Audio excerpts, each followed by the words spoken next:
the inevitable question you're going to get is, okay, how much time am I going to have to spend on this per year, and what resources are going to be involved? Because that I'm not doing that today. Okay. So, and where's the ROI there?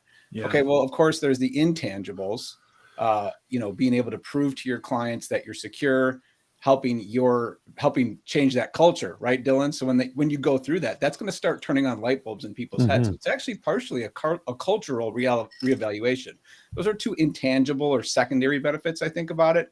But I think the biggest benefit is I know everyone out there is starting to see vendor questionnaires from their clients and from their clients' clients and from their clients' insurance.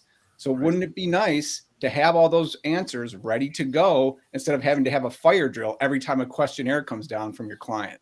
And so right there's a huge ROI, because you could have all those answers ready to go, pass them across the table and say, yeah, we're good to go. Maybe clarify a few things, but just having done third-party risk management for many clients in different programs, it's a breath of fresh air when you get a vendor that says, yeah, we're secure. Here's all our answers.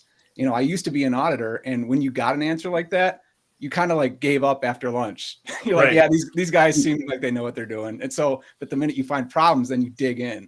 And so you want to be the former, not the latter. If you have the Trustmark, our goal would be that an insurance questionnaire can be solved by saying, we have the Trustmark, which is why we put so much energy in making sure that the safeguards in there actually address the questions being asked in those questionnaires. Insurance carriers participated in this effort too. It wasn't just like, hey, let's go get these questionnaires. Hey, would you donate or volunteer? Because how many of them, like, unless it's going, they'll say things like, this questionnaire is for your eyes only.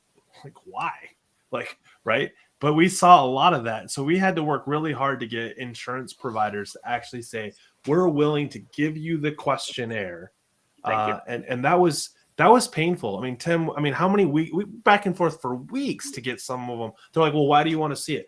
Well, I want to, get around it somehow and cheat so you can give me the best policy ever. That's my goal, right? No. Right. No. And thank you for saying that, because I'm trying to walk the line on what I can and cannot say here. Right. So, yes, insurance companies took part of, the work group that we had last summer putting this together. So, with the goal being to answer your question, Jesse, like, yeah, Mr. Insurance Cap, here's my Trustmark. Or when your client's insurance carrier asks you, like, we're seeing third, fourth, fifth party risk going downstream on, like, every security questionnaire that I filled out in the last year has asked, are you using a managed or IT service provider, and what are they doing, and a bunch of other stuff.